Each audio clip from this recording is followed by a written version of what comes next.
இவங்க வந்து 2019 மாவீரன் அவர்கள் மறைஞ்சது 2018க்கு அப்புறம் இவங்க தொடர் தோல்வியை தான் சந்திக்கிறாங்க. வெற்றி தோல்வி அதுக்கு முன்னாடியே இருந்தது. ஆனா இதுல பாத்தீங்கன்னா வாக்கு வங்கி சரிஞ்சுகிட்டே இருந்தது. அதுக்கான காரணம் வந்து இவங்க வந்து இ சமரசம் அடையாம இருந்திருக்கணும்ல. 2014ல நம்மளுக்கு இவ்வளவு பெரிய வாக்கு வங்கி இருந்தது. 19ல எதனால இவங்க கூட்டணி போனாங்க?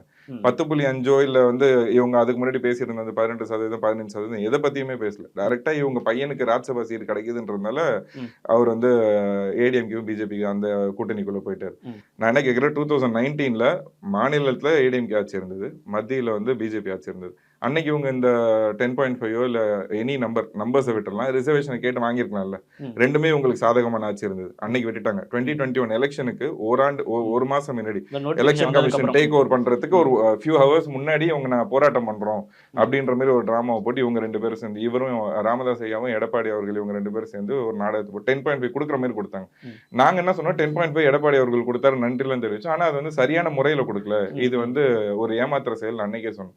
ஆனா அது அவங்களோட பிரச்சாரத்துல எடப்பாடி அவர்கள் எப்படி எடுத்துக்கிட்டாங்க நான் தான் 10.5 கொடுத்தேன்னு அவரும் சொன்னாரு. நாங்க அன்னைக்கே சொன்னோம் இந்த கூட்டணி வெற்றி பெறாது.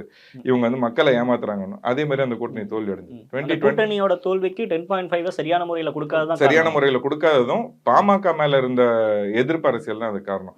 ஏன்னா சாரி பாமகல ராமதாஸ் அவர்களையும் அன்புமணி ராமதாஸ் அவர்கள் மேல இருந்த வன்னியர்களுக்கு இருந்த வெறுப்பு தான் அதுக்கான காரணம். ஏன்னா இல்ல வெறுப்புன்னு எப்படி சொல்றீங்க? 2019ல நீங்க கூட்டணி பேசுறப்ப போனீங்க. அதுதான் 2019ல கூட்டணி போனாங்க. அன்னையில இருந்து 2021 வரைக்கும் 2 ஆண்டுகள் நீங்க சும்மா தானே இருந்தீங்க. எங்கேயுமே பேசல. அசெம்பிளில பேசல, இல்ல ஒரு பார்லிமெண்ட்ல எங்கேயுமே பேசல. அதுக்கப்புறம் வந்து இவரு நான் போராட போறேன் அப்படின்னு சொல்லிட்டு அது அந்த 1 ஹவர் முன்னாடி பண்ணும்போது அது திட்டமிட்ட நாடகம்னு சொல்லி எல்லாருக்கும் தெரியுதுல்ல.